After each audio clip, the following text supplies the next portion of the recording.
तो आज गुलाबासारखा फुलणारा चेहरा दुसऱ्या फुलासारखा लटकला, काय कारण लय कमी पडले सर. बापांनी झोपवला कसे काय सर. गणित तर पुढे बरोबर होतं, पण कुठं प्लस असायचं त्याचं कुठं मायनस असायचं त्याचं तेच नव्हतं कळत. पुरा गोल केला पेपर. बरोबर आहे. म्हणजे प्लस आणि मायनसच्या साईनचाच गोल, म्हणजे प्लसचं साईन कुठे द्यायचं आणि प्लस मायनस साईन कुठे द्यायचं हेच तुला कळालं नाही. बस खाली आज पूर्ण सिंपल प्रो डिंपल मध्ये करून टाकू. ठीक आहे, चला बघ इकडे लक्ष दे. काय करायचं बघ, साईन देताना दोन गोष्टी लक्षात ठेवायच्या. एक ऍडिशन सबट्रॅक्शन आणि दुसरं मल्टिप्लिकेशन आणि डिव्हिजन. पहिले स्टार्टिंगला मी तुला ऍडिशन आणि सबट्रॅक्शन बद्दल सांगतो. कशाबद्दल सांगतो? सबट्रॅक्शन. मराठीमध्ये अधिक वजाबाकी, बेरीज वजाबाकी. बरोबर आहे. आता लक्ष दे. समजा आपल्याला जर बेरीज वजाबाकी करायची असेल तर त्यामध्ये साइन मोठी गोष्ट ठरवते. मग त्यामध्ये काय करावं लागते?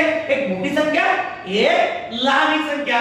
म्हणजे काय करावं लागेल? एक छोटा नंबर आणि एक छोटा नंबर. मग मोठ्या नंबरले आपण इंग्लिश मध्ये काय म्हणतो?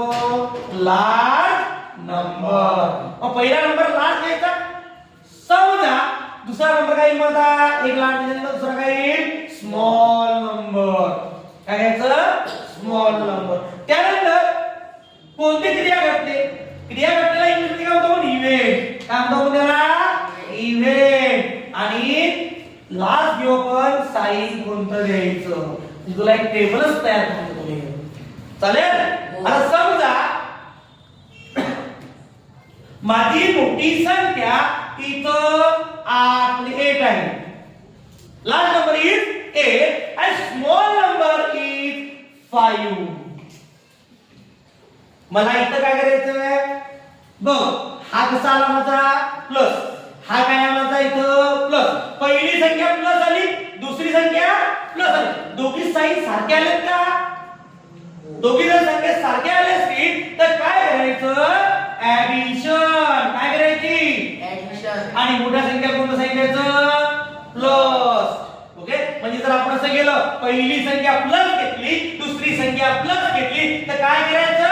ऍडिशन. आणि मोठ्या संख्येचं साइन इथं म्हणजे प्लस. म्हणजे फॉर एक्झाम्पल आपण तेच एक्झाम्पल घेऊ. पहिला नंबर घेतला 1, दुसरा घेतला 5. दोघीही प्लस असल्यामुळे साइन काय घ्यायचं? 8 + 5 इज इक्वल टू किती? ही सगळा 8 + 5 13. दोघांनी काय केली आपण इथं? ऍडिशन. काय केली आपण? ऍडिशन. मला सांग 8 मोठा की 5 मोठा?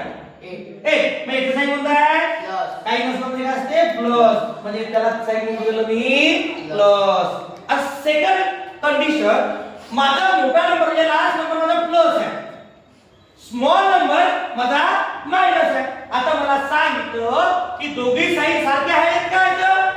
नाही. प्लस मायनस दोघी साइन डिफरंट आहेत. जेव्हा डिफरंट साइन असतात तेव्हा आपल्याला करावं लागतं सबट्रॅक्शन. काय करावं लागतं? सबट्रॅक्शन. आणि मोठ्या संख्येचं साइन. आता मोठी संख्या काय लागली? प्लस. मग कोणतं साइन द्यावं लागेल इथं? प्लस. समजा बघा, मोठा नंबर माझा 8 आहे, लहान नंबर कोणता माझा? मायनस. पण साइन मायनस असल्यामुळे काय केलं जातं? मायनस. म्हणजे मला काय करावं लागेल इथं? सबट्रॅक्शन. 8 - 5. 8 - 5 काय येईल? 8 मधून 5 गेले 3. मोठ्या संख्येचं साइन हे आपण देत नसतो. आलं लक्षात? काही प्रॉब्लेम नाही. आता तिसरी कंडिशन, समजा मोठा नंबर मायनस तर